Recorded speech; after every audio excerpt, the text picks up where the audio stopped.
దేవుని నామానికి స్తోత్రం కలుగును గాక. రెండవ సెషన్లో మన పాఠం అదే. ఏం పాఠం అది?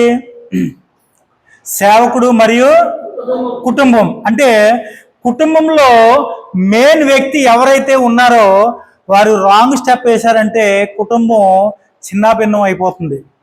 అవునండి. దావీదు మహారాజు దేవుడు చెప్పిన పనులన్నిటిలో చాలా బాగున్నాడు, కానీ కుటుంబం విషయంలో ఎలాగా అయిపోయిందో చూసారా? ఈయనకున్నంత ఒక సన్నివేశాలు ఏ తండ్రి భరాయించలేడు. ఏ తండ్రి ఆ సన్నివేశాలను చూసి భరాయించలేడు. ఇంకొక వ్యక్తి అయితే ఆత్మహత్య చేసి చచ్చిపోతాడు. అవునే కదండి? ఎంత దారుణమైనవి జరిగినాయి. ఈ డిసిషన్ ఎవరు తీసుకున్నారు? దావీదు. దీంట్లో మాత్రం తప్పుగా ఉన్నాడు. మీకు ఒక విషయం తెలుసా? ఇప్పుడు దావీదు గురించి తెలుసుకున్నాం, కొన్ని విషయాలు తెలుసుకున్నాం. నెక్స్ట్ తర్వాత తీసుకోవచ్చు. ఇంకొక వ్యక్తి గురించి మనం ఇప్పుడు తెలుసుకుందాం. ఆ వ్యక్తి ఎవరంటే యోసేపు.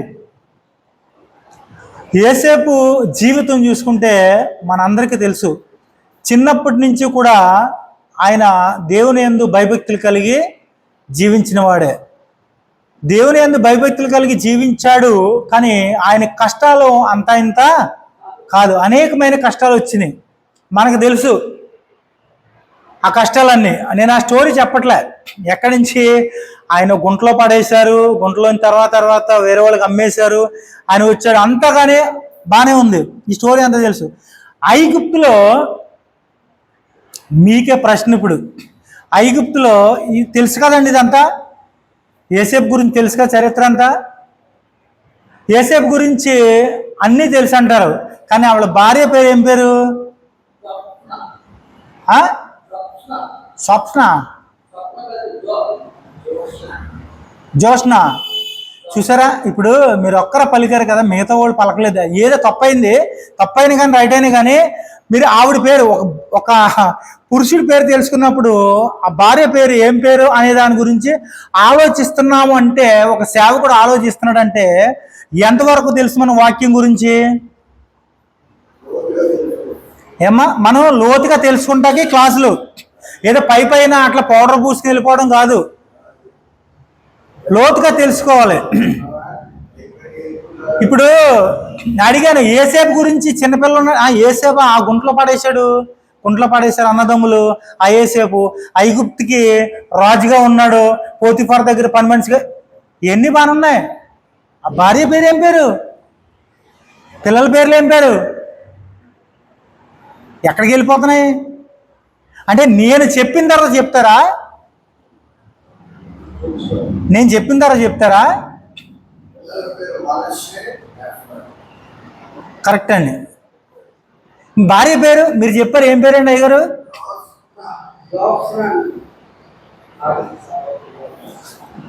భార్య పేరు అసినేతు. రాసుకోండి, ఎందుకంటే మనకి ఇంపార్టెంట్ అని తెలియాలి. నువ్వు ఇంపార్టెంట్గా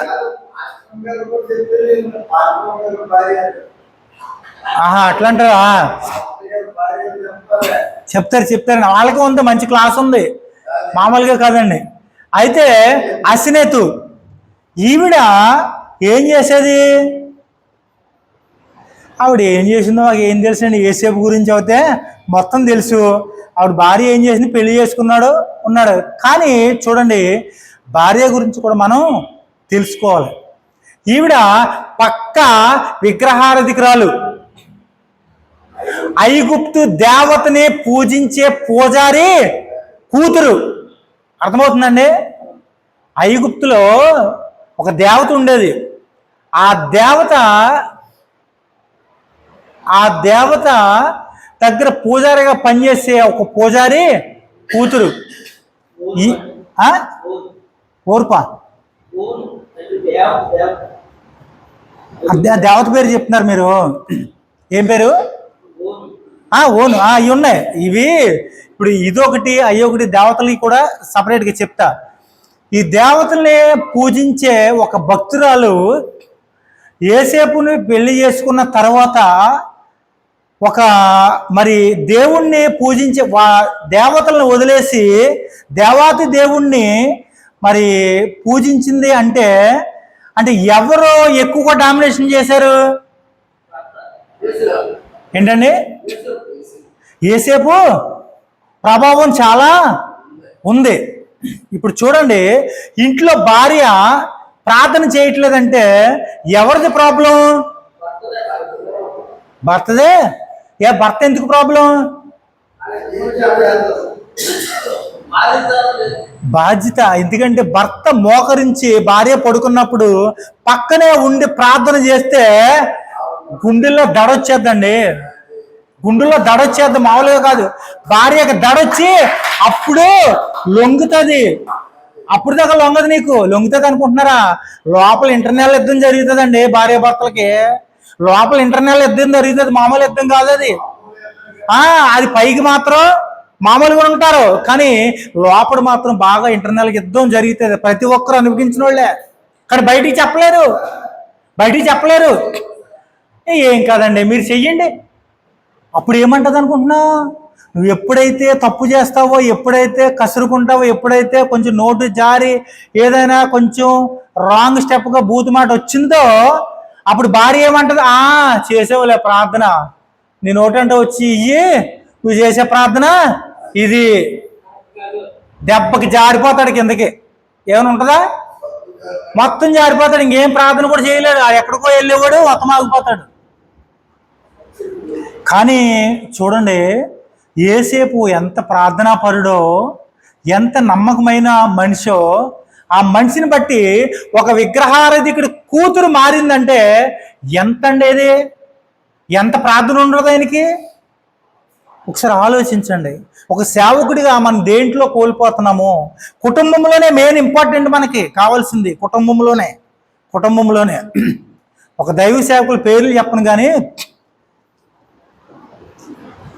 భార్య భర్తలు సేవ చేస్తారు.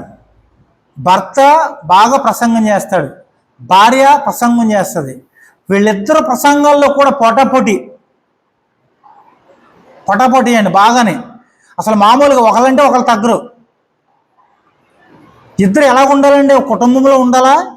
రోడ్డు అవతల ఆయనిల్లు, రోడ్డు అవతల ఈయనిల్లు. వీళ్ళిద్దరికి పని మనుషులు, వీళ్ళిద్దరికి డ్రైవర్లు. వీళ్ళు మళ్ళీ పెద్ద ఫంక్షన్ హాల్లో మళ్ళీ పెడతారు. అసలు మామూలుగా ఉండదు. ప్రసంగాలు బాగా చేస్తారు. ఎక్కడుందండి? చూడండి, ఎక్కడిది? సేవకుల్లోనే. మేము డైరెక్ట్గా తెలుసు. అయితే ఈ విషయంలో ఎక్కడైనా కరెక్ట్ ఉంది అసలని? అలా ఉండొద్దండి, అలా ఉండొద్దు అసలు. మామూలుగా లేదు. అటువంటి ప్రసంగాలు, అటువంటి కుటుంబంలో కలిసికట్టుతనం లేదు. భార్యాభర్తలు అన్యోన్యత లేదు. పిల్లలు సపరేటు, ఇష్టానుసారంగా ఉంటున్నారు. మరి సేవకుడు నువ్వు కుటుంబంతో సమేతంగా దేవుని రాజ్యంలో ఉండాలి అంటే ఈ లోకంలో ఎంత పని చేయాలి? నీకు మొన్నే చెప్పాను. మీకు ఒక మార్కెట్కి వెళ్ళాలంటే మనం వస్తువులు తెచ్చుకోవడానికి పలానా అని చెప్పి ఇంటికాడ రాసుకుంటాము, లేదంటే మనం గుర్తుపెట్టుకుని వెళ్ళి తెచ్చుకుంటాం. అవునే కదా? అటువంటిది ఈ లోకంలోకి ఎందుకు వచ్చాం?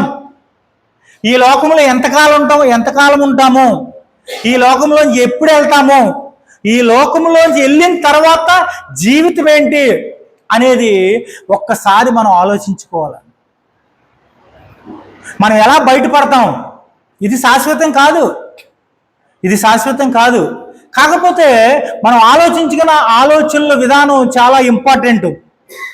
ఇంటిలో యజమాని తీసుకునే నిర్ణయం చాలా జాగ్రత్తగా ఉండాలి. ఆ నిర్ణయం ఎలా ఉండాలి అంటే దేవుని ప్రణాళిక ఉండాలి.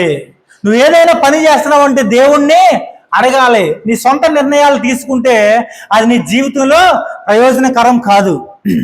చూడండి, కొంతమంది యవనస్తులు వయసుకు వచ్చేటప్పుడు కొంతమంది కొన్ని పనుల్లో జాయిన్ అవుతారు. సపోజ్ మీకు ఉదాహరణకి చెప్తా, పొలం పనికి జాయిన్ అవుతారు. పొలం పని చేసేటప్పుడు దాంట్లో కొన్ని ఆటుపోట్లు ఉంటాయి. ఈ పని ఏం బాగాలేదురా, ఈ పని మానేసి ఏదైనా ఫ్యాక్టరీలో జాయిన్ అవుదాం అనుకుంటాడు. అది మానేస్తాడు. అది మానేసి ఒక ఫ్యాక్టరీలో జాయిన్ అవుతాడు. వాడు ఒక నెల 2 నెలలు చేసినప్పటికీ అక్కడ కూడా ఇంట్రెస్ట్ ఉండదు, మళ్ళీ అక్కడ కూడా మానేస్తాడు.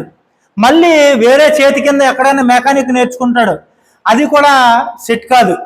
అంటే ఇన్ని మారుతున్నాడంటే ఆ వ్యక్తి నిర్ణయం తీసుకున్న నిర్ణయం ఎలా ఉందంటారు? కరెక్ట్ కాదని తెలుసు. ఆ నిర్ణయం ఎలా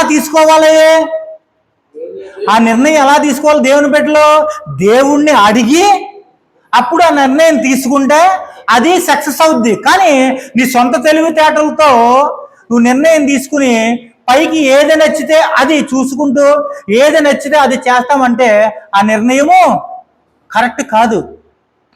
కొన్ని సేవకులుగా కొన్ని నిర్ణయాలు తీసుకుంటారు. సేవకులకే మాట ఇది. లక్షలు అప్పు చేసి మీటింగ్లు పెట్టేస్తారండి.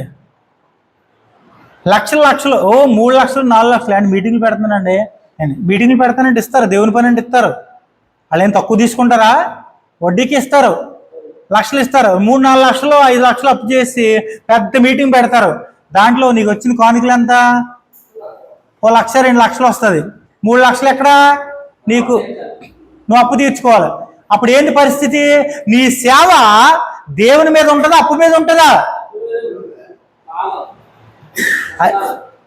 ఎవరు కొనుక్కు తెచ్చుకున్నారయ్యి? మీరు అలా స్వయంగా ఒప్పేసుకుంటే రేపు పొద్దున ఏంటి పరిస్థితి? మీరు అలా ఒప్పేసుకుంటే అది కరెక్ట్ అసలని, అది మంచిది కాదని చెప్తున్నాడు దేవుడు. నీ దగ్గర డబ్బులు ఎంత ఉందో అంత దాన్ని కలిపి నువ్వు చేసుకోవాలి తప్ప అతికి మించి ఏదో లోకంలో ఉంది చూడు సామెత, పులిని చూసి ఓతలు పెట్టుకున్నట్టుగా ఉంటుంది. ఆ పరిస్థితికి చాలా మంది సేవకులు ఇదే పని చేస్తున్నారండి. మీకు ఒక ఉపమానం కింద చెప్తాను చూడండి.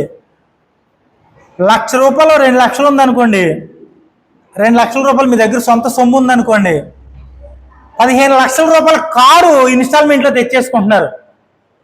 అంటే చూడండి, ఇప్పుడు తోక దొరికిందని మొత్తం బాడీని అంతా కొనుక్కున్నట్టు 2 లక్షలు పెట్టి 15 లక్షలు పెట్టి కారు తెస్తున్నావంటే నీ మీద ఎంత బడ్డెని పడింది?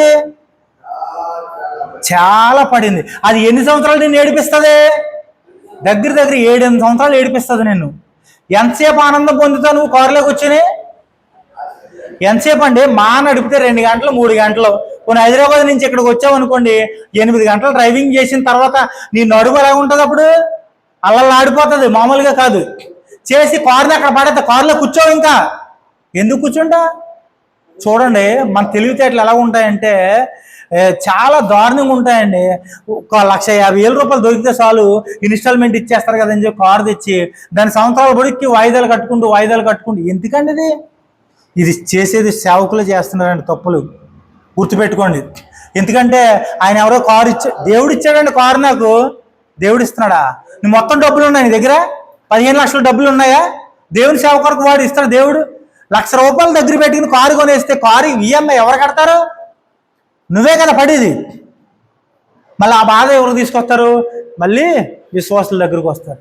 విశ్వాసుల దగ్గరకు వచ్చిన తర్వాత వాళ్ళు ఏం చేస్తారు? ఎలా ఉంటుంది అనుకుంటున్నారు మీరు? ఏదో లోకంలో సాగుతుంది, బతుకు తక్కువ బడయక్క అలాగా ఆ టైప్లో ఉండి కారు కొనేస్తారు. ఆ కారు ఏందండి? ఇనుప ముక్క అండి. దాని వయసు ఎంత చెప్పగలరా మీరు? ఇనుము వయసు ఎంత అండి? ఎవరన్నా చెప్పలేమని? ఇనుము ముక్క వయసు ఎంత? మీరు ఏం తెలుసుకుంటున్నారు? నేర్చుకోవాలి. ఇనుము ముక్క వయసు 15 సంవత్సరాలు అండి. ఇనుము ముక్క 15 సంవత్సరాల వయసు. గవర్నమెంట్ 15 సంవత్సరాల కంటే ఎక్కువ ఇనుము ముక్క వాడవదు. అది ఇంకా పెర్ఫెక్ట్ ఉంటే అది ఏమనుకుంటే ఇనుము ముక్క అన్ని సంవత్సరాలు వాడిన తర్వాత నువ్వు ఏడో గుంతలో పెట్టిన తర్వాత సగానికి ఇరిగిపోద్ది కారు. ఉంటుందా? పాత కారు అంతానే ఉండదు. బిల్డింగ్ ఎంత వయసు అండి? 100 years ఉండదండి. ఉంటుంది. కాకపోతే తాపి మేస్త్రి వయసు పెడతాడండి కొన్నిటికి. మనం ఎందుకంటే బైబిల్ ట్రైనింగ్లో ఉన్నాం, ఇటువంటి విషయాలు తెలుసుకోవడం చాలా ఇంపార్టెంట్. ఒక్కొక్క దానికి ఒక్కొక్క వయసు ఉంటుంది. ఈ బిల్డింగ్ కట్టారు ఎన్ని సంవత్సరాల వయసు ఉంటుంది అనేది ఇన్ని సంవత్సరాలు ఉంటుంది. ఇప్పుడు మనకెంత వయసు ఉంది? మనకెంత అండి గ్యారంటీ ఇచ్చింది దేవుడు? 70-80 స్వయంగా రాసేసాడు దేవుడు. 70-80 దీనికంటే ఎక్కువ ఏది లేదు. అయితే ఈ విషయంలో నేను ఎందుకు ఇంత లోతుగా చెప్తున్నానంటే, యేసేపు గురించి మనం కొన్ని విషయాలు తెలుసుకుంటున్నాం. యేసేపు భార్య ఒక విగ్రహారాధికులైన పూజారి కూతురు అయినప్పటికీ కూడా మరి నిజమైన దేవుడు ఎవరో తెలుసుకుని నిజమైన దేవుణ్ణి స్తుతిస్తుంది అంటే ఎంత గొప్ప విషయం చెప్పండి.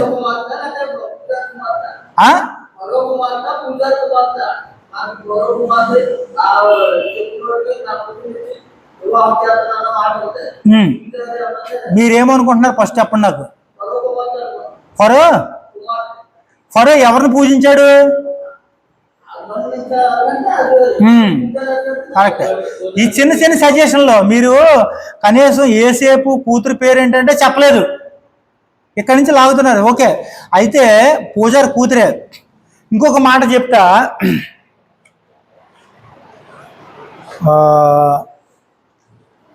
కానానులో సహాయం చేసింది ఎవరు?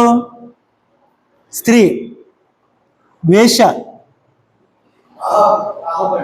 అవునా? ఈ రాహాబు ఏం పని చేసేది అమ్మా? ఇప్పుడు రాహాబుకు పుట్టిన కుమారుడి పేరు ఏం పేరు? అది సైలెంట్ అయిపోద్ది మనకి. ఒక వేశ్య కొడుకని మీరు ఆలోచించ, ఆ పేరు వాడడం అసలు. ఓకే, ఆయనకి చాలా పెద్ద పీఠం వేస్తాం మనం. ఇప్పుడు ఆ పేరు గుర్తుకొస్తుందని నేను ఎంతసేపు పాఠం చెప్తుంటా మీ అందరికీ. ఆ పేరు పలకాలి, మీ నోటంట పలకాలి. ఇప్పుడు ఆ పేరు నాకు తెలిస్తే నేను చెప్తే మీ బుర్రలకు పదులు ఉండదు.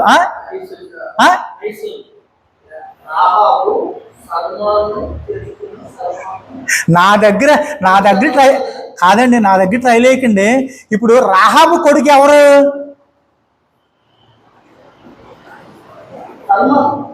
సల్మానా?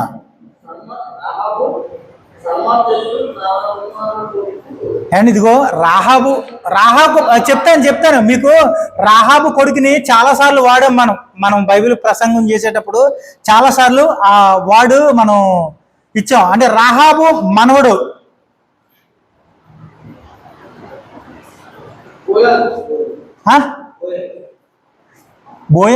బోయాజ్ని ఎంత మనం హైలో చూస్తామండి?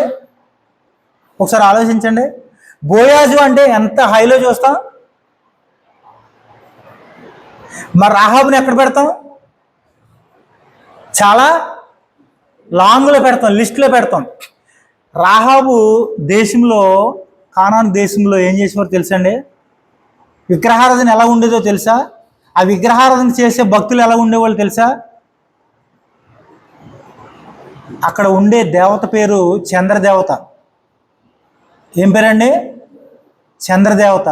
ఆ చంద్రదేవత ఆ గుడి మీద బొమ్మలు ఏ రకంగా ఉంటుందో తెలుసా మీకు? అన్ని విచిత్రమైనయే.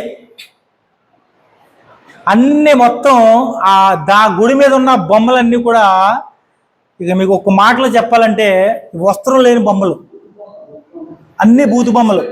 ఓకే, ఇప్పుడు ఆ దేశంలో ఎవరైతే కన్ని పిల్లలు ఉంటారో, ఎవరైతే వయసులో ఉన్న పిల్లలు ఉంటారో వాళ్ళంతా కూడా అక్కడ గుడి దగ్గర, గుడి చుట్టూరు కూడా వేష కొంపలు ఉంటాయి. వేష కొంపలు ఉన్నప్పుడు ఆ వేష కొంపలకి ఆ ఊర్లో, ఆ దేశంలో ఉన్న యవనస్తులందరూ కూడా వాళ్ళ దగ్గరికి వెళ్ళేవాళ్ళు. వాళ్ళ దగ్గరికి వెళ్తేనే వాళ్ళు ఎక్కువగా ఆ దేవతని పూజించినట్టు అన్నట్ట. అర్థమైంది ఇప్పుడు? ఆ పని చేస్తే ఆ దేవత భక్తులు, ఈ దేవత భక్తులు ఇల్లులు ఎక్కడుండే? ఇప్పుడు మొత్తం చుట్టూ ఉన్నాయి. అంటే రాహాబు ఇల్లు ఒకటే ఆ గోడ మీద లేదండి. మీకు అర్థమవుతుందా? రాహాబు ఇల్లు ఒక్కటే లేదు, అక్కడ చాలా ఉన్నాయి. కానీ మరి దేవుని బిడ్డలకి, ఇశ్రాయేల్ ప్రజలకి సహాయం చేసింది ఎవరు? రాహాబు. ఎలా తెలుసుకుంది? పలానా దేవుడు పలానా అద్భుతాలు చేశాడు, ఈ దేవుడు గొప్ప. ఇప్పుడు నేను చేసింది తప్పని తనంతకు తాను తెలుసుకున్న తర్వాత వాళ్ళకి సహాయం చేసినప్పుడు దేవుడు ఆయన వచ్చినప్పుడు రాజ్యం వచ్చినప్పుడు వీళ్ళని రక్షించుకోవడానికి ఆ ఎర్రదారం కట్టిన తర్వాత వాళ్ళు రక్షింపబడ్డారు. అంటే ఆ కుటుంబాన్ని పోషించుకోవడానికి ఆవిడ ఏం పని చేసేది? అంతే, కరెక్ట్ అండి, వ్యభిచారం చేసేది. ఇంత దరిద్రమైన బతుకులో ఉండి ఒక్కటేసారి దేవుడు ఎక్కడ పెట్టాడండి? వాళ్ళ మనవాళ్ళందరినీ చాలా పని పెట్టాడు. అంటే అది తప్పు కింద లెక్కేద్దామా, రైట్ కింద లెక్కేద్దామా? ఇప్పుడు మనం తప్పు కింద లెక్కేద్దామా, రైట్ కింద లెక్కేద్దామా? రైట్. ఎందుకంటే తెలియనప్పుడు తప్పు చేసింది, తెలిసిన తర్వాత మార్చుకుంది. కుటుంబ సమేతంగా కూడా వాళ్ళు ఏమయ్యారు? రక్షణ పొందారు. అవునండి. అయితే మనం తెలుసుకోవాల్సిన విషయం, లోతైన విషయం ఏంటంటే ఆ దేశంలో ఆ విగ్రహారాధన చేసే చంద్ర దేవతకి ఎక్కువ ఎవరైతే వ్యభిచారం చేస్తారో వాళ్ళే నెంబర్ 1 పూజారులు, నెంబర్ 1గా భక్తి చేసేవాళ్ళు అంట. చూడండి ఎంత దరిద్రమైన దేశం అంటే చూడండి, అసలు ఇంత దారుణం, అసలు దాన్ని ఊహించుకుంటేనే చాలా దారుణం. ఇటువంటి ఆవిడుంది. అయితే ఇక్కడ చూడండి, మీకు తెలుసుకోవాల్సిన కొన్ని విషయాలు నేను చెప్తా ఉంటా. ఇదేంటంటే టైమే ఓకే 12:30 అయింది. అయితే ఇంకొక విషయం గురించి మొన్న మిమ్మల్ని అడిగా. ఆదాము అవ్వకి పుట్టిన మొదటి కుమారుడు కయ్యను గురించి రిప్లై చెప్తానన్నాను లేదా? ఏం చెప్తానన్నాను? అది ఒకటి చెప్పిన తర్వాత ముగిస్తాను, అది 1/2 అవర్ పడుతుంది.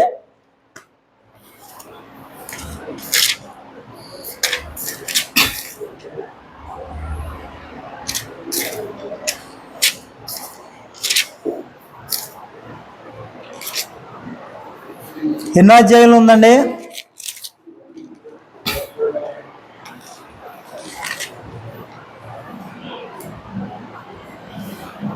4వ అధ్యాయం మొదటి నుంచి చదవండి.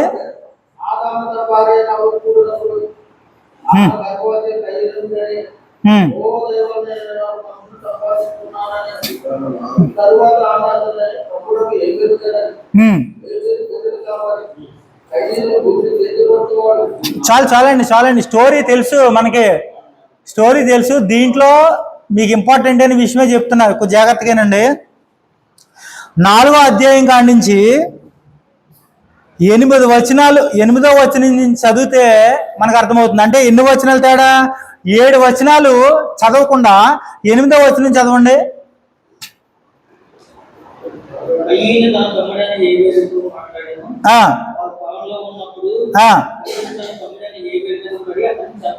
చాలండి, చాలు.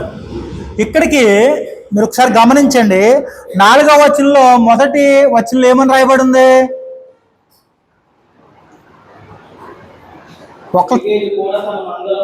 కాదండి, 4వ అధ్యాయంలో మొదట వచనమే.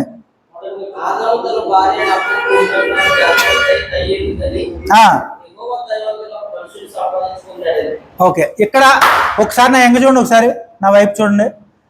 ఎన్ని వచనాలు తేడా ఉన్నాయి? లెక్క పెట్టాలి. ఇప్పుడు ఎన్ని వచనాలు తేడా ఉన్నాయి? 7 వచనాల్లో ఎంత జీవిత చరిత్ర ఉంది?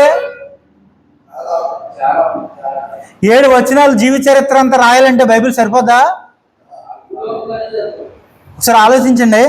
7 వచనాల్లో 7 వచనాలు వచ్చినప్పటికీ వీళ్ళు పుట్టడము, పెరగడము, కొట్లాడుకోవడం, చంపేయడం అయిపోయిందా లేదా? ఇక్కడి నుంచి తర్వాత 9వ వచనంలో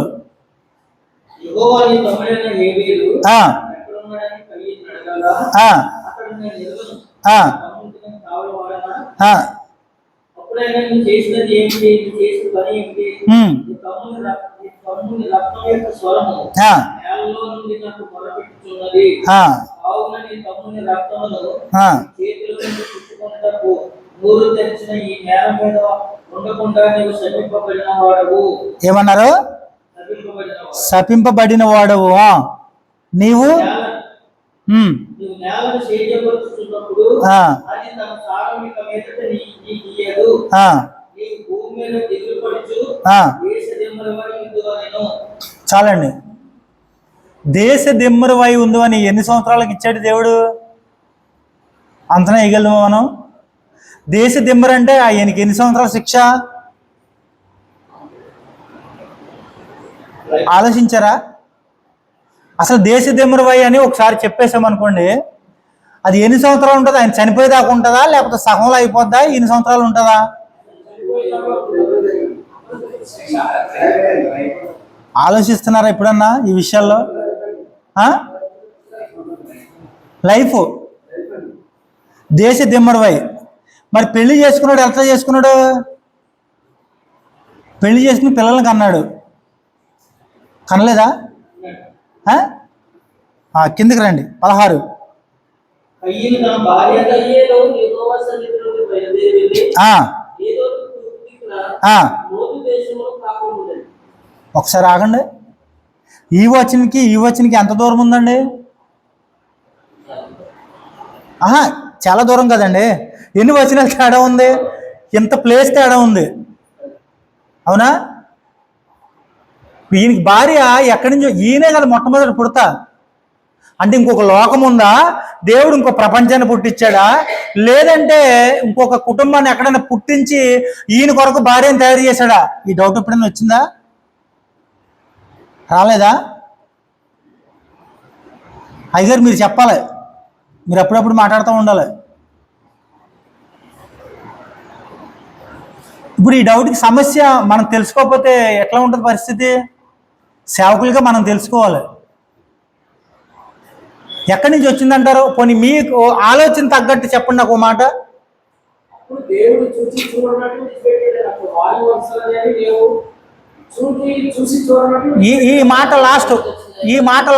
ఈ మాట చెప్పింది కరెక్టే, కానీ లాస్ట్ ఇది.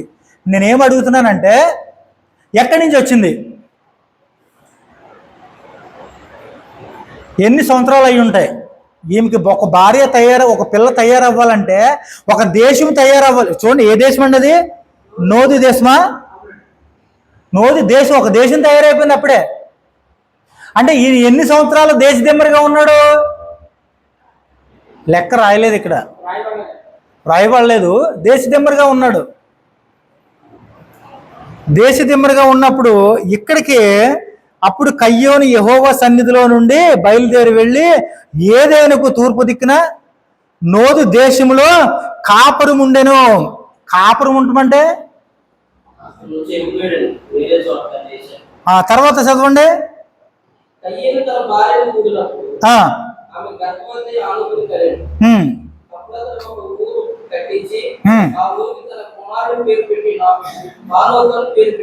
చాలండి. సృష్టి ధర్మం ఏంటి అంటే, ఒక ఆదాము ద్వారానే ఈ ప్రపంచమంతా కూడా కలిగింది. ఆదాము అవ్వ లేనిదే ప్రపంచం లేదు. మనం ఆలోచన విధానం ఏంటంటే, బైబిలే చెప్తుంది మన పాఠం. ఈ లోకంలో ఇంకెక్కడ ఎవరు లేరు. కానీ ఆ సంతానం చూడండి, ఈయనకి ఎన్ని సంవత్సరాలు? ఆదాముకి ఎన్ని సంవత్సరాలు బతికాడు? 900. వీళ్ళందరూ ఇన్ని వందల సంవత్సరాలు. అంటే ఒక మనిషి చూడండి, పెళ్ళయిన తర్వాత పిల్లల్ని ఎన్ని సంవత్సరాలు కనొచ్చు? 1 ఇయర్కి కనొచ్చు. అవునా? మామూలుగా ప్రెగ్నెంట్ అయిన తర్వాత 9 నెలలు 10 నెలలు. అవునండి. సంవత్సరానికి ఒకళ్ళు కన్నారు. అంటే సంవత్సరం తప్పించి సంవత్సరం లెక్కేసుకున్నా కానీ 800 సంవత్సరాలకి ఇంటూ ఎన్ని లెక్కేస్తారు? మనం ఏంటంటే లెక్కలు వేసుకోవాలబ్బా. లెక్కలు వేసుకోకపోతే ఇప్పుడు సంవత్సరానికి ఒకరికి అంటున్నారు అన్నారు. 800 సంవత్సరాలు అంటే ఎంతమంది?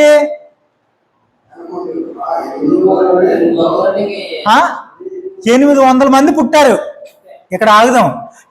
బోర్డు ఉంటే చెప్తుంది కానీ మీకు అర్థమైపోద్దిలే సేవకులు కాబట్టి. 800 మంది అంటే మరికి ఒక కుర్రాడు పుట్టాడంటే ఎన్ని సంవత్సరాలు పెళ్లి చేస్తారు ఆయనకి?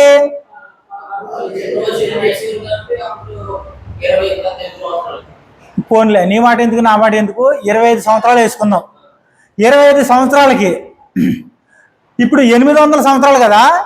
ఈయన 25 సంవత్సరాలకి ఎంతమందిని కని ఉంటాడు? ఒక వ్యక్తి ఎంతమందిని కని ఉంటాడు?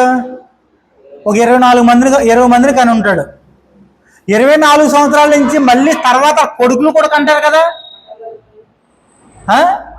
కొడుకులు కంటారు. తర్వాత కూతురు పుడితే కూతుర్లు కంటారు.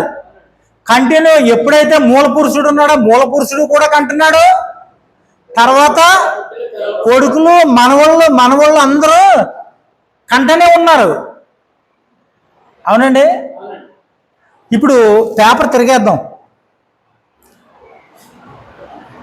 ఇక్కడ చదవండి ఒకసారి 25 వచనం. ఎవరు?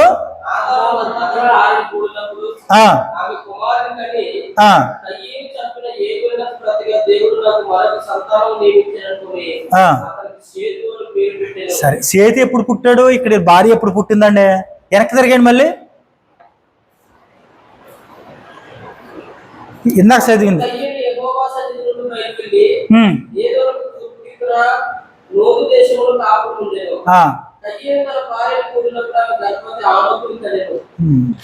ఆనోకు ఎప్పుడు పుట్టాడు?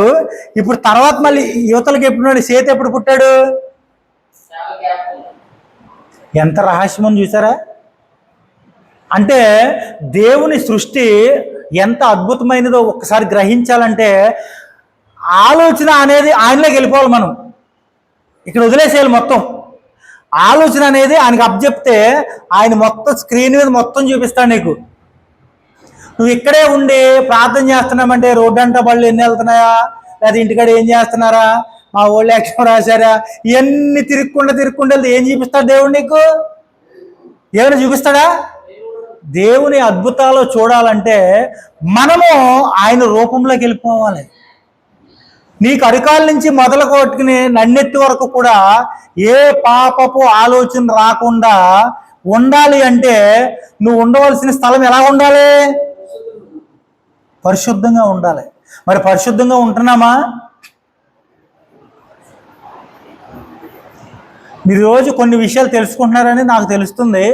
కాకపోతే ఇవన్నీ గుర్తుండాలి. ఒక సేవకుడిగా మనం ఇంపార్టెంట్ అని నేర్చుకోవాలి. సాదా సీదా వాక్యాలు చెప్పుకోకూడదు. అర్థమవుతుందండి? ఇది తెలుసుకుంటేనే రేపొద్దున మనం సంఘంలో బహుబలంగా వాడబడతా ఉంటాం. ఎవరో వచ్చి ఇక్కడికి వచ్చి సంఘాలు పెట్టేస్తున్నారంటే మనకి ఎంత బాధ కింద ఉంటుంది? ఆయనలో ఉన్నది ఏంటి, మనలో లేదేంటి? పట్టుదల ఎంతవరకు వస్తుంది అంటే మన ఆలోచనలు ఎలా ఉంటాయంటే నా కుటుంబం బాగుంది, నా పిల్లలు బాగున్నారు, నా సంఘం బాగుంది, చాలు, సరిపోయిందా? అంతవరకేనా? ఇంకా వేరే సబ్జెక్టులు ఉన్నాయి. ఒక మాట చెప్తా. జ్ఞానం, మనకు మైండ్ ఎంత బరువు ఉంటుందండి? మెదడు ఎంత బరువు ఉంటుంది? ఎవరైనా ఆలోచన ఒక మాట చెప్తారా? ఒక 1/4 కేజీ ఉంటుందా, 1/2 కేజీ ఉంటుందా? మేము డాక్టర్లు కాదండి, మేము కంపౌండర్లు కాదు. ఆ మైండ్, ఆ మెదడు ఎంత బరువు ఉంటుంది మాకు కూడా తెలదండి అంటారా?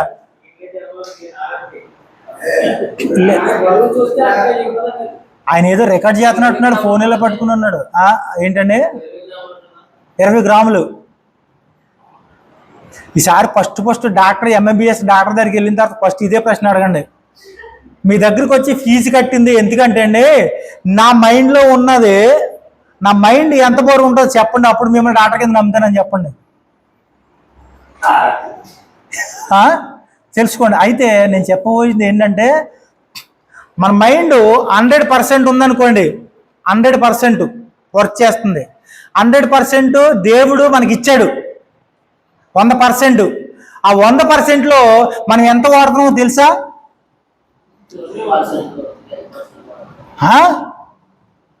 10% చెప్తానండి. 99.5 కాకుండా, అర్థమైంది మీకు?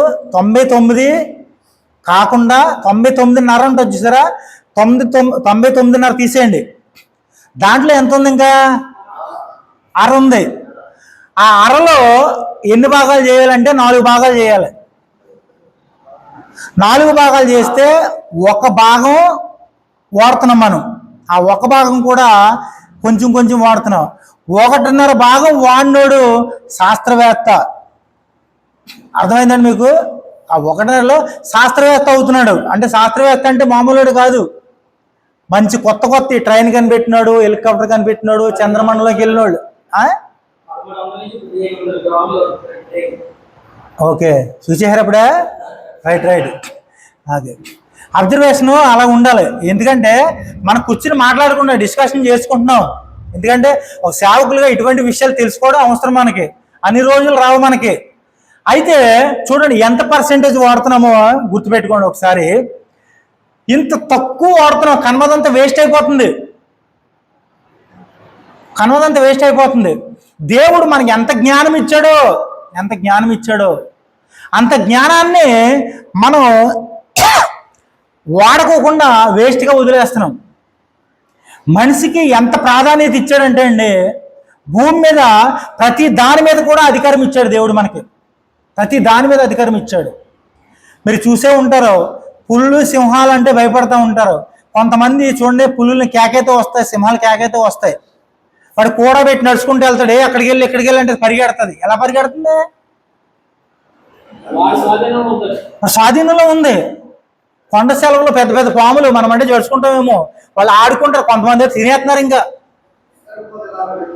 ఏంటండి, మీదే చేసుకుంటారు, దాని నోట్లో చేతులు ఎట్టేస్తారు. ఏంటి పరిస్థితి? ఎంత జ్ఞానం ఇచ్చాడండి దేవుడు. అసలు వాడుతున్నాం. అసలు నాకు ఒక ఫ్రెండ్ చెప్పాడు, తెలివైన వాళ్ళు అంట తెలివి లేని వాళ్ళు పల్లెటూరులో ఉంటారంట. జస్ట్ ఇది కరెక్ట్ కాదు, ఒక రకంగా చూస్తే మనకి కొంచెం ఐడియాలు వస్తాయి. తెలివి లేని వాళ్ళు కొంచెం పల్లెటూరులో ఉంటారంట, కొంచెం తెలివైన వాళ్ళు సిటీ లెక్కనే నిడదోలు టైప్లో ఉంటారంట. ఇంకా కొంచెం తెలివైన వాళ్ళు వైజాగ్ కానీ రాజమండ్రి కానీ ఇటు సిటీలోకి ఏలూరు కానీ అటు వెళ్తారంట. ఇంకా తెలివైన వాళ్ళు ఏం చేస్తారంటే సంపాదన వరకు హైదరాబాదు లేదా వైజాగ్ అని. ఇంకా తెలివైన వాళ్ళు జపాన్ కూడా వెళ్ళిపోతారు. రైట్. అంటే చూడండి, ఈ ఆలోచన ఎంతవరకు కరెక్ట్ అంటారు? ఇప్పుడు ఒక వ్యక్తి ఆయనకున్న మైండే మనకుంది. అతను సొంతంగా ఒక విమానం కనిపెట్టాడంటే అంతలో ఎంత జ్ఞానం ఉంది ఆయనకి? ఎవరిచ్చారా జ్ఞానం? దేవుడిచ్చాడు. మరి ఆయనకున్న జ్ఞానం మనకు లేదేంటి అని అనుకుంటే మన తెంగులో మనకు రాదు అని వదిలేసుకుంటున్నాం. మనకు పని పెడతలేదు, మనం వర్క్ పెట్టట్లేదు. పౌలు గారిని పేతురు గారిని ఒక జైల్లో వేశారండి. పౌలు గారిని పేతురు గారిని జైల్లో వేశారు. కాదండి, పౌలు గారి పేతురే, అది వేరేది, ఇది వేరే మ్యాటరు. అయితే పౌలు గారిని పై అంతస్తులో ఉంచారు, పేతురు గారిని కింద అంతస్తులో ఉంచారు. పౌలు గారికి మామూలుగా ఇట్లా రోడ్డు అంటే వెళ్ళే వాళ్ళు ఏళ్ళు అందరు కనపడతారు. పేతురు గారికి ఎవరు కనపడరు. ఆయనకి ఎప్పుడు మధ్యాహ్నం మాటలు భోజనం పెట్టినప్పుడు చిన్న కిటికీలో నుంచి ఒక్క 20 నిమిషాలు 40 నిమిషాలు డోర్ తీసి భోజనం పెట్టేవారు. 1 సంవత్సరం వరకు జైల్లో ఉంచారు. జైల్లో ఉంచితే వాళ్ళ పరిస్థితి ఎలా ఉంటుంది అంటారు? అసలు ఒకసారి ఆలోచించండి. అసలు అంటే 366 రోజులు ఒక మనిషి కూడా కనపడలేదు. ఒక మనిషి తప్ప, ఎవరు ఆ భోజనం అందించే వ్యక్తి తప్ప మళ్ళీ ఎవరు కనిపించలేదు. ఆయన బాధ ఎలా ఉంటుంది అంటారు? అసలు ఆయన ఎక్కడున్నాడు? జైల్లో కటికి చీకట్లో ఉన్నాడు. కానీ ఆయన అంతలాగా ఉండగలిగాడు అంటే ఎలాగని ఎప్పుడైనా ఆలోచించారా? ఎలా ఉండగలిగాడు అంటారండి? ఆయన ఎప్పుడు కూడా ఆత్మనేత్రాలు అంటే పరలోక రాజ్యంలో దేవుణ్ణి ఎలా స్తుతిస్తున్నారో, పరలోక రాజ్యంలో దేవుణ్ణి ఎలాగ ఆరాధిస్తున్నారో, మనం పరలోక రాజ్యంలో వెళ్తే మనం ఎలాగ ఉంటామో, మన స్థానం ఉందా లేదా, దేవునితో ఎలా మాట్లాడుతున్నారో అనేది ఇది ఎప్పుడు కూడా ఆ ఆలోచనలతో ఉంటే రోజు రోజు ఎలా గడుస్తుందో ఆయనకి అర్థమవుతుందా? ఒక రోజు గడుస్తుందని తెలియట్లేదు. మీరు ఇప్పుడు కళ్ళు మూసుకోండి, మీకు ఏం ఆలోచనలు వస్తున్నాయి? మీరు కళ్ళు మూసుకుంటే ఏం ఆలోచనలు వస్తున్నాయి? జస్ట్ ఇక్కడే వస్తాయి. కానీ మీరు ఒంటరిగా పెడితే ఏం ఆలోచనలు వస్తాయి? మారిపోతాయి. ఒంటరిగా వస్తే మారిపోతాయి ఆలోచనలు. అటువంటి స్థానంలో ఉన్నప్పుడు ఆయన ఎప్పుడు కూడా దేవునితో సత్సంబంధం కలిగి ఆ ఆలోచన ప్రకారంగా ఉన్నాడు. అంత ప్రశాంతంగా ఉన్నాడు కింద. అదే మనం జైల్లో పెడితే నెల రోజుల్లో నాయన ఎన్ని బెయిల్లు రప్పించుకుంటామో, ఎంత డబ్బులు కడతామో, ఏం చేస్తామో అసలని. మరి మన వాళ్ళు అయితే ఆ మైండ్కి పిచ్చెక్కి చచ్చిపోతారు అసలని. కానీ దేవుడు మనకి ఇచ్చిన ఆలోచన ప్రకారంగా, దేవుడు మనకి ఇచ్చిన ఆలోచన, ఆ జ్ఞానం అనేది చాలా ఇంపార్టెంట్. మనం ఎక్కడ ఉండాలి? ఆలోచన విధానం దేవుని రాజ్యంలో ఉండాలి. ఎప్పుడు కూడా మన దేవుని రాజ్యంలో చేరాలన్నదే మన ముఖ్య కారణం. దేవుని రాజ్యంలో ఉండాలనేదే మన సిద్ధాంతం. అటువంటి ఆలోచన కలిగినప్పుడు నీకు ఈ భూమి మీద ఉండాలని ఆశ ఉంటుందా? వేవేల సంవత్సరాలు, కోట్లాది సంవత్సరాలు ఆయనతో పాటు మనం జీవిస్తున్నాము, ఉంటాము అనేది చాలా ప్రాముఖ్యం. అందుకనే కదండి అబ్రహాము ఎలాగా బయలుదేరాడు? ఏ ఆలోచనతో బయలుదేరాడు? అసలు ఆ పునాదులు గల పట్టణం ఎలాగుంటుంది? అయ్యో బాబు, అసలు ఆ పునాదులు గల పట్టణం ఆయన ఊర్లోంచి బయలుదేరినప్పుడు సైతాన్ గడ ఆరలు అలా ఉంటాయన్నమాట. మామూలుగా ఉండవు. వెరైటీ. వాడి సంగీతానికే వాడి పెద్ద హీరో. మామూలుగా కాదు. చూడండి మీరు ఎప్పుడైనా కానీ ఆ సైతాన్ గడ సంగీతాలు వెరైటీగా ఉంటాయి. రోడ్డు అంటే వెళ్తున్నప్పుడు కొన్ని పాటలు వినపడుతూ ఉంటాయి. అక్కడ ఆగి ఏదైనా వినాలేమో అన్నట్టుగా స్టక్ అయిపోతారు. అంత రిథమ్ కొట్టేస్తాడు. వాడి పనే అది. వాడు సంగీత విద్వాంసుడు. ఎప్పుడు కూడా అది నేర్చుకున్నాడు. అయితే నేను చెప్పవలసింది ఏంటంటే, పేతురు ఎప్పుడు కూడా ఆ భోజనం అందించే వారికి ఈయన ఎలాగుంటున్నాడు అని చెప్పి 366 రోజులు ఉంటున్నాడని చెప్పి వాళ్ళకి భయమేసేదంట. ఎవరికి?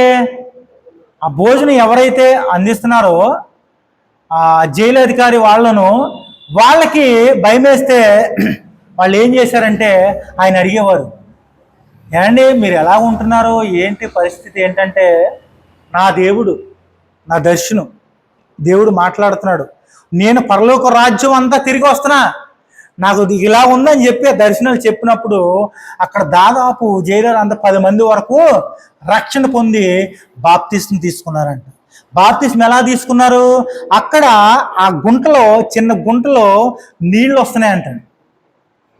అక్కడ ఆయన జైల్లో పెట్టినప్పుడు మనకులాగే టైల్స్ వేసి కూర్చోబెట్టలేదు. అక్కడ ఓన్లీ మన గొంతు తవ్వి రాళ్ళ మీద కూర్చోబెట్టారు కింద. అటువంటి దాంట్లో నీళ్లు ఊరుతుంటే ఆ జైల్లో నుంచే వాళ్ళకి మరి బాప్తిస్మం ఎలాగిచ్చారో తెలియని వాళ్ళందరూ కూడా రక్షణ పొంది బాప్తిస్మం తీసుకున్నారు. వారందరూ అన్నారంట, అయ్యగారు దాంట్లో ఒక ఆయన అన్నాడంట, మిమ్మల్ని ఇప్పుడు వదిలిపెట్టేస్తా, మీరు వెళ్ళిపోండి.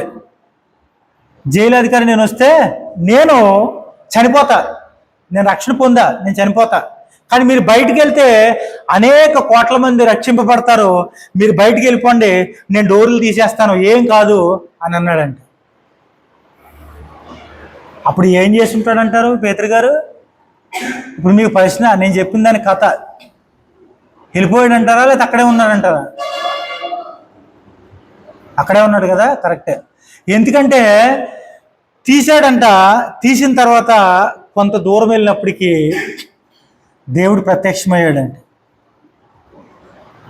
అదేంటి ఇక్కడ ఈయన కనపడుతున్నాడు ఏంటి అంటే, చూడండి అక్కడ అంత ప్రత్యక్షమైనప్పుడు, ఈయన దేవునిలోకి అంత లీనమైపోయి వెళ్ళిపోయినప్పుడు, ఆయన అక్కడ వెళ్ళినప్పుడు, అరే నేను చేసింది తప్పు, నేను రాకూడదు, నేను అక్కడే ఉండాలి అంటే అక్కడ పరిష్కారం అక్కడి నుంచి ఒక దొంగలాగా, ఒక దొంగోళ్ళలాగా వెళ్ళిపోవడానికి కాదు. అని చెప్పి దాంట్లో పెట్టిన తర్వాత మళ్ళీ లోపలికి వచ్చిన తర్వాత కొన్ని రోజులకి ఆయన్ని సిలువేశారు. సిలువేసినప్పుడు కూడా ఆయన అన్నాడంట,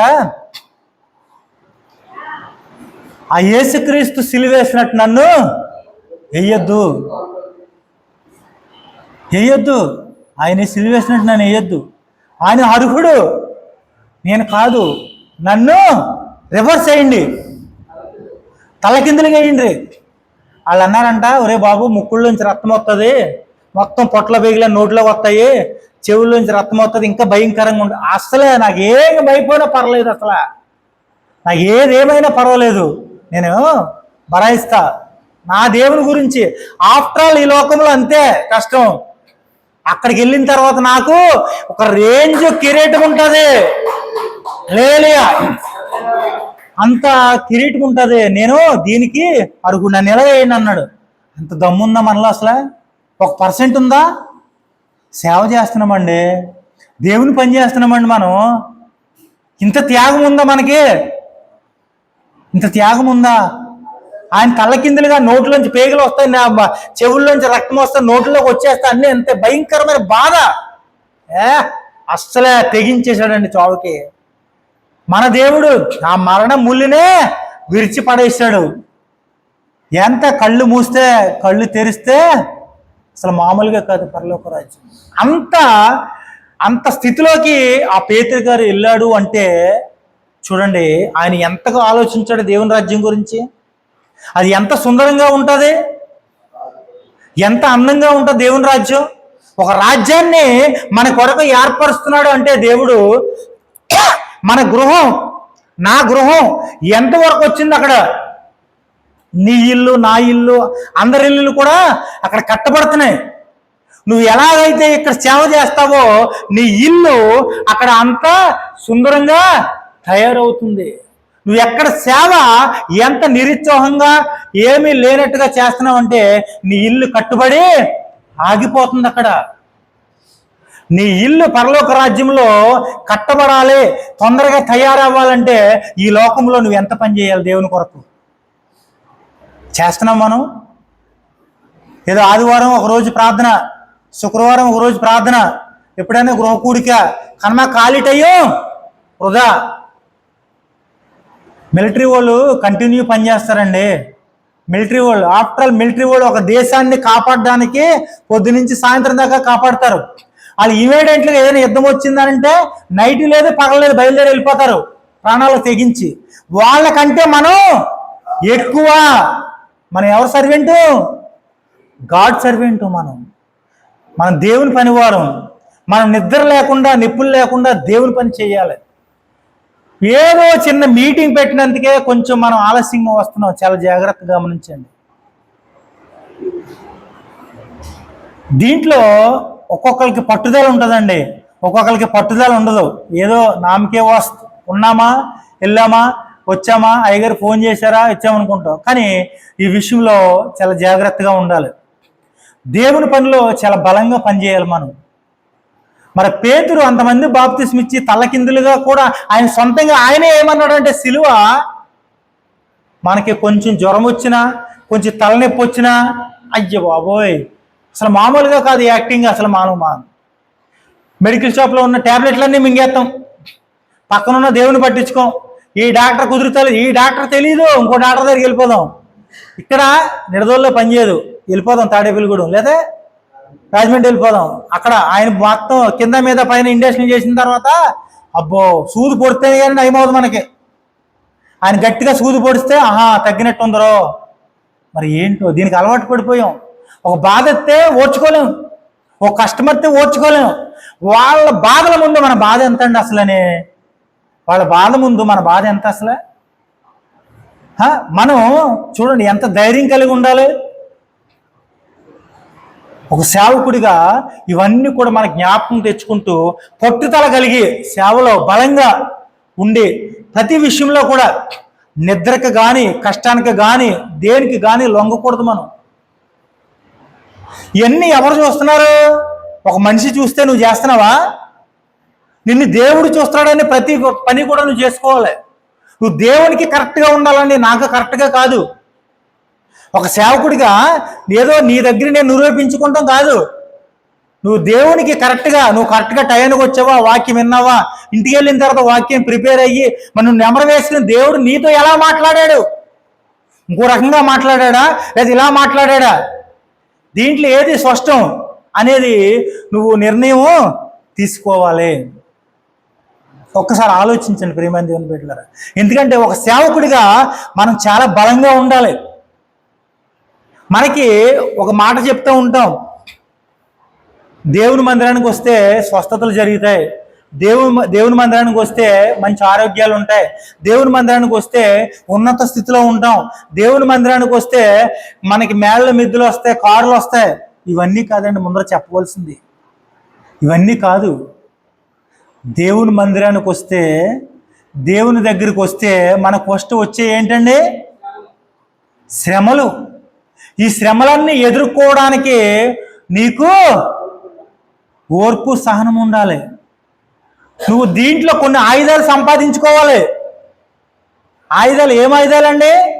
డాలు, చిరస్త్రాణం, చెప్పగలరా? అన్నీ మర్చిపోయారా? ఇవన్నీ సంపాదించుకోవాలి. ఇవన్నీ కొనుక్కుంటే వస్తాయా? రావు. వీటి కొరకు మనకు కొంత ప్రార్థన అవసరం, కొంత జ్ఞానం, కొంత మనకి వాక్యం అవసరం. వాక్యం చదివి ఇవన్నీ చదివిన తర్వాత ప్రార్థన చేసిన తర్వాత ఇవన్నీ కూడా వస్తాయి. ఈజీగా మనకి ఏదో శిరస్నానం ఈజీగా వచ్చేది, ఆ డాలు ఈజీగా వచ్చేది, చెప్పులు ఈజీగా రావు. అన్నీ ఎలాగనుకుంటున్నారు? ఇవన్నీ ప్రార్థన ద్వారా మనం సంపాదించుకుంటే అప్పుడు సాతాను గాని మనం ఎదిరించగలం. దేవుని నామానికి స్తోత్రం కలుగును గాక. హల్లెలూయా. చిన్న ప్రార్థన చేస్తాను. ప్రార్థన అయిన తర్వాత మనం భోజన కార్యక్రమం పాడండి. రండి, ఇలా పాట పాడిన తర్వాత ప్రార్థన చేయండి.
ఇంకా మన జీవితం ఇంకా ఎవరు చూడాలి?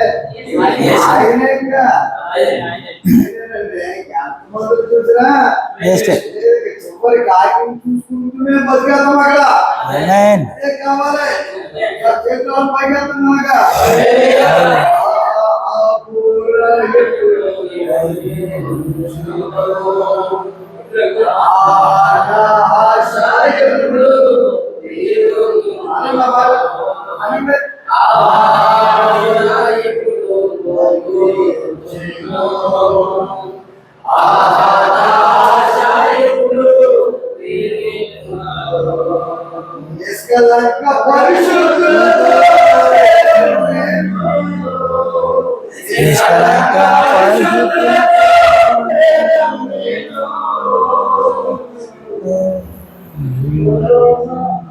అదే అలా చేయొద్దులాగా ఆ పరమదేవుడికి ఆ వందనాల ముక్కులు మనం చెల్లించాలి.